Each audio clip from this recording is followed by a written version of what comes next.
52 বছর পর মহিলা ক্রিকেট সেই আইসিসি ওয়ার্ল্ড কাপের চ্যাম্পিয়নের স্বাদ পেল।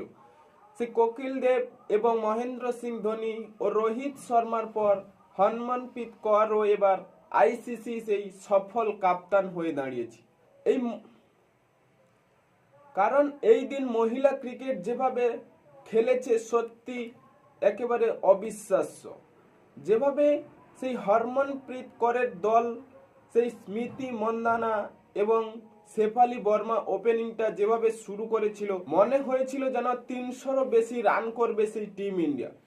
কিন্তু যাই হোক, সেই 298 রান টার্গেট দিয়েছিল সেই সাউথ আফ্রিকাকে, কিন্তু টিম ইন্ডিয়ার যে বোলিং অ্যাটাক এত সুন্দর তৈরি করেছে সেটা কল্পনাও করা যায়নি।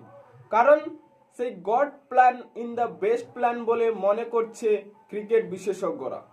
সেই শেফালি বর্মা, যার কিনা টিম সিলেকশন করেনি তাকে ক্রিকেট খেলার জন্য, কিন্তু একটি ক্রিকেটার ইনজুরির পরে তাকে সিলেক্ট করা হয়েছিল। ফাইনালে এসে তিনি একাই দুর্দান্তভাবে ব্যাটিং করেছে, 68 রানের একটি দুর্দান্ত পারি খেলেছেন এবং উইকেট তুলে নিয়েছে 2টি। এটা তো ছেলেদের খেলা, মহিলারা খেলছে। এ টিম ইন্ডিয়ার জন্য অনেকটাই গর্ব যে তারা চ্যাম্পিয়ন হয়েছে। হ্যাঁ বন্ধুরা, মহিলা দল এবার আইসিসি ক্রিকেটে যে চ্যাম্পিয়ন হয়েছে খুবই আমাদের আনন্দিত। কারণ টিম ইন্ডিয়ার সেই সফল কাপ্তান এবার সেই হরমনপ্রীত কৌর তার আইসিসি ইভেন্ট আর খেলবে না, কিন্তু শেষ পর্যন্ত তিনি আইসিসি ট্রফি জয় করিয়ে দিলেন সেই টিম ইন্ডিয়ার হয়ে।